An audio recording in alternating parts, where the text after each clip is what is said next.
ಶಾಂತವಾದ ಮನೆಯಲ್ಲಿ ಮರದ ಡ್ರಾಯರ್ ಒಳಗೆ ಒಂದು ದೊಡ್ಡ ಮೇಣದ ಬತ್ತಿ ಕುಳಿತಿತ್ತು. ಅದನ್ನು ಎಂದಿಗೂ ಬಳಸಿರಲಿಲ್ಲ, ಒಮ್ಮೆಯೂ ಅಲ್ಲ. ದೊಡ್ಡ ಮೇಣದ ಬತ್ತಿ ಯೋಚಿಸಿತು, ನಾನು ಬೆಳಗಲು ಬಯಸುತ್ತೇನೆ, ಆದರೆ ಯಾರಿಗೂ ನನ್ನ ಅಗತ್ಯವಿಲ್ಲ. ದಿನವಿಡೀ ಮೇಲಿನ ದೀಪಗಳು ಆನ್ ಮತ್ತು ಆಫ್ ಆಗುವುದನ್ನು ಅದು ಕೇಳುತ್ತಿತ್ತು. ಅದು ನಗು ಮತ್ತು ಕತೆಗಳನ್ನು ಕೇಳಬಹುದಾದರೂ ಅದು ಕತ್ತಲೆಯ ಕಪಾಟಿನಲ್ಲಿ ಒಂಟಿಯಾಗಿತ್ತು. ಒಂದು ರಾತ್ರಿ ವಿದ್ಯುತ್ ಇದ್ದಕ್ಕಿದ್ದಂತೆ ಆಫ್ ಆಯಿತು. ಮನೆ ಮೌನವಾಗಿತ್ತು. ಸಣ್ಣ ದೊಡ್ಡ ಮೇಣದ ಬತ್ತಿ ಹೆಜ್ಜೆಗಳ ಸದ್ದು ಕೇಳಿಸಿತು.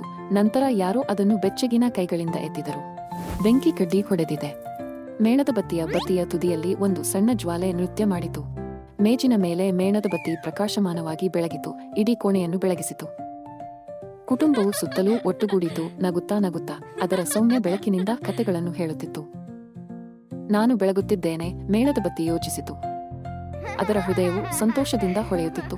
ಮತ್ತು ಈಗ ನಾನು ಸಹಾಯ ಮಾಡುತ್ತಿದ್ದೇನೆ.